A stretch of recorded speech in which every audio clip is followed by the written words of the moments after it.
What's going on, everybody? This is Brian Mazique, aka Unique Mazique, the hardest working man in sports and gaming, and we're talking Chicago sports as normal here on this channel. I urge you to subscribe and to like this video, of course, if you do like it. Talking Chicago sports, whether it's Bulls, Bears, Cubs, White Sox. This is what we talk about. I talk about a lot of other sports as well too, but today I want to talk about the Bears, and I want to talk about, like, I did some real digging and some real research. Obviously, I know my team, so I know what they need from a standpoint of filling in some gaps, and that's what the offseason is always supposed to be about. So we had an opportunity to wonder and to think about, what is it that the Bears really need to take the next step? I think a lot of people thought that this might be this past season might be a Super Bowl contending season for the Bears. It didn't work out that way. The offense just was not quite up to par. So when I was putting together this video and doing the research for this video, I focused almost pretty much entirely on the offensive side of the ball. I'm not saying that there's nothing to do defensively, but the Bears really need to focus their attention on improving on the offensive side of the ball. I think anybody who watches the Bears, four free agents, four of them, who I think the Bears can actually sign with their current cap situation. They do have to make a couple. Well, I shouldn't say a couple. They have to make quite a few cuts to get to this place. But I think it's something that's definitely possible. So before I get into the players that I think would be the perfect free agent haul for the Bears, I got to talk about who we're going to first release in this scenario. So Darian Clark, and a lot of these names you may not even know, because some of these guys are like practice squad guys, or really deep down on the depth chart. But Darian Clark, Steven Denmark, here's some names you're going to know. Charles Leno, the human holding penalty machine. Yes, they can release him. And there's a small cap hit, but the Bears do stand to save some money. I only planned on releasing guys that don't have a cap hit that actually doesn't actually benefit the Bears to release them. Adam Shaheen, who I think we can all pretty much admit at this point that just didn't work out. That was a pick by this current regime, current front office, that didn't pan out. It's time to cut your losses.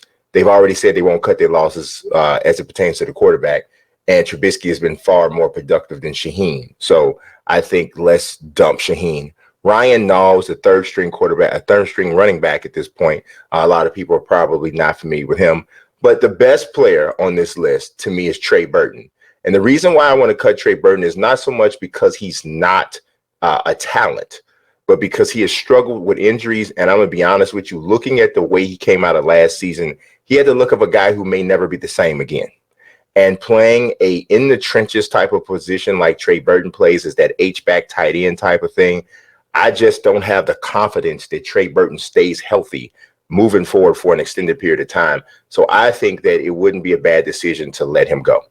So we'll see what happens. But now let's talk about the real stuff that's going to really get you excited, or really gets me excited when I think about it. Four players. First one on my list is Matt Breida. Now, he fell out of favor with the 49ers last year with the ascension of Raheem Mostert stepping up and playing as great as he did. But Breida is a threat, I'm telling you, to take it to the house whenever he touches the ball. 4.3, 8.40s time, when he did his pro day at Georgia Southern, I believe. I know that the Bears already have Tariq Cohen, and it's a similar talent, but Breida's a little bit bigger. But we all know that Nagy likes to do some different types of things with sets. He wants to be creative, and he needs the weapons to do that. So imagine a set where you have Trubisky, obviously, under center or either in the shotgun. He has Breida, Tariq Cohen, Cordell Patterson, and Allen Robinson on the field at the same time. That can easily happen. You got one of the running backs in the backfield, or both of them in the backfield at the start. You send one of them in motion, they flank out to the slot. There's a lot of stuff that can happen. Cordell Patterson can come from the outside, catch an end around. There's a lot that can go on from that set. It would be beautiful with the amount of speed that they have. The possibilities would seemingly be endless. But as far as Breida is concerned, the best thing about him, and I think the potential fit, is that because he fell out of favor with the Niners last season, he might be available at a low cost. And I think that you're looking at maybe being able to snag him for like 2 years, $3.5 to $4 million. Didn't make that last year, but he's going to get an opportunity. He's probably going to get some decent offers because of the game breaking speed and because he has such a high yards per carry average. I mean, when I'm telling you that this guy he has the potential to take it to the house every time he touches it, I'm not exaggerating. I'm telling you, when you look at his yards per carry, last year, yards per carry, 5.1 yards. The year before that, 5.3. His rookie season, 4.4. He had an 83-yard touchdown run last year. He had a 66-yarder the year before that.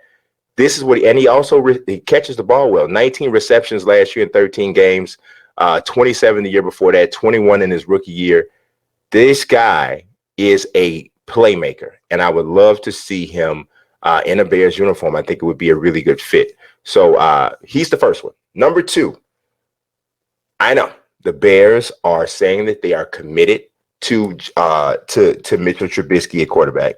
I had some thoughts about that, but it is what it is at this point. This is what they're saying. They're not ready to cut those losses. But I think they know that they have to bring in a quarterback to compete with Trubisky and who can also step in as a viable option in the event that Trubisky falls on his face again or he gets hurt, which is also a possibility. He got hurt last year. I like Jeff Driscoll, former Detroit Lions quarterback. He is a free agent this season.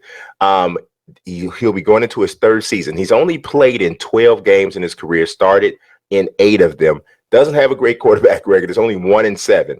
But it's something about Driscoll that I like when I see him. He played in place of Stafford last year, played against the Bears, actually, and I was really impressed. He's athletic. He had good size. He's 6'4". He's got this spunk to him, has a decent arm, and he plays without fear. The guy just comes out there, and he is not afraid to try to make a play. He has a demeanor of a leader, which I think is really important. I'm not sure Trubisky has that. And I think this is probably the best thing. He's likely to accept a backup role because he really hasn't ever been a big-time starter, hasn't really accomplished much, but I still think there's some talent there for him. He'll only be 27 when the season starts. Breida's only 25. He just turned 25 in February. So we're talking about younger guys who have a chance to, if they're able to step in and play a bigger role, they still have some time for which that they can be an asset to the team. I think that, like I said, anybody who comes to Chicago has to know that they have a chance to start if Trubisky falters, which he's done so far through his career, or he gets hurt. So I think Driscoll could step in as the number 2 quarterback for the Bears, and I still think that they should use one of their late picks to draft a quarterback. And to me, that's how you go in with 3 quarterbacks. Now, let's start to go to some of the bigger guys. Because Driscoll, I think, can be had for 2 years, $3 million, whatever. I think he only made like $750,000 last year. So I think you definitely don't have to jump super high on a contract with him. All right, the next guy is, you've probably heard people talking about him as a prime target for the Bears in free agency, and it's Austin Hooper, a tight end. Now, this is one of the reasons why I'm okay with letting go Adam Shaheen and Trey Burton. The Bears already signed Demetrius Harris as a tight end. Don't know what exactly to the depth of which he'll contribute, because it was kind of up and down, hit or miss kind of a talent with Kansas City and Cleveland, but being reunited with Matt Nagy, there's some hopes that he can start to shine. He definitely has the size and the athleticism to do it. But Austin Hooper's a more proven product. He's averaged 73 receptions and 5 touchdowns the last 2 seasons. He's not going to come super cheap. You're probably looking at somewhere around $8.5 to $9 million a year to get him, and you're probably going to have to go with a 5-year, $45 million contract just to get him. And there's probably going to be a bidding war for his services. I believe the Packers are rumored to be interested, and there's some other teams as well. I think he's only 24. I think he'll be 25 years old when the season starts, or something to that effect. And all of that, though, with all of that said, I still think that Hooper would be worth the money. Well, at least, I mean, you never know, right? Things happen, guys get hurt, other things kind of can kick into place there.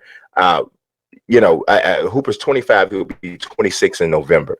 But based on the production and the durability, through 4 seasons, he's only missed 5 games through 4 seasons. He played 13 games last year, played 16 games in 2018 and 17, 14 games in his rookie season, and his production has gone up every single season he's been in the league. That's a good thing. You want to get a guy on an uptrend, and that's what it looks like. It looks like is happening with him. So I love that he's a 2-time Pro Bowler. You just gotta love that. I mean, he has great size.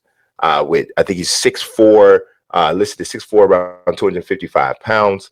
Good hands. He can block. Huge asset for Trubisky, who seems to be much better when he's thrown to a bigger target. And that's definitely what Hooper is and would be. And I think he really does help to make Trey Burton even more expendable. Now let's go with what I think is the biggest one.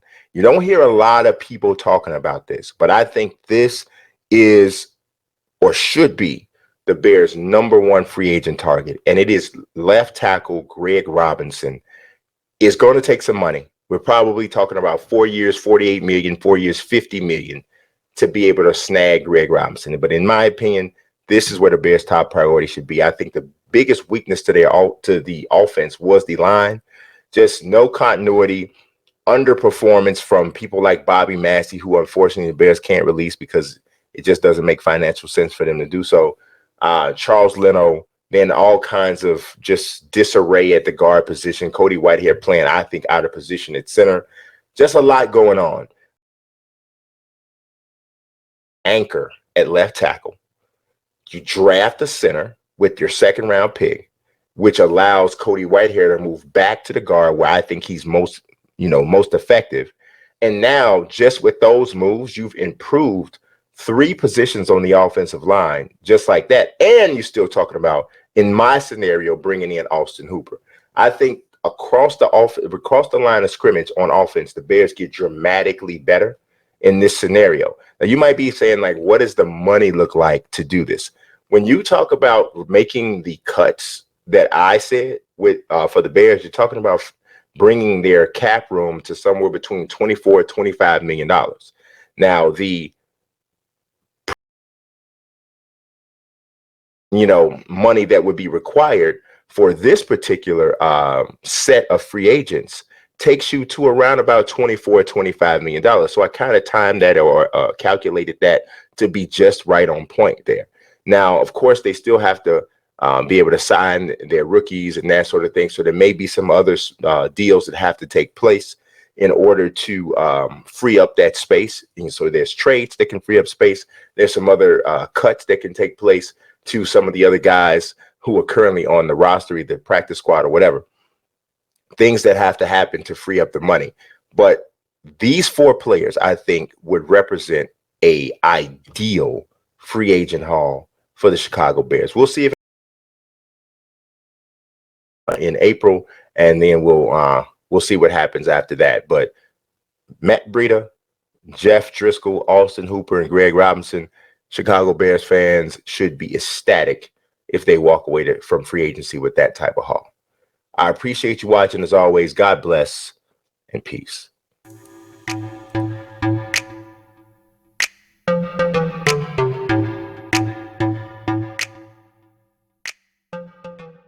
Pocket, I'll be weak. I'm rather unique.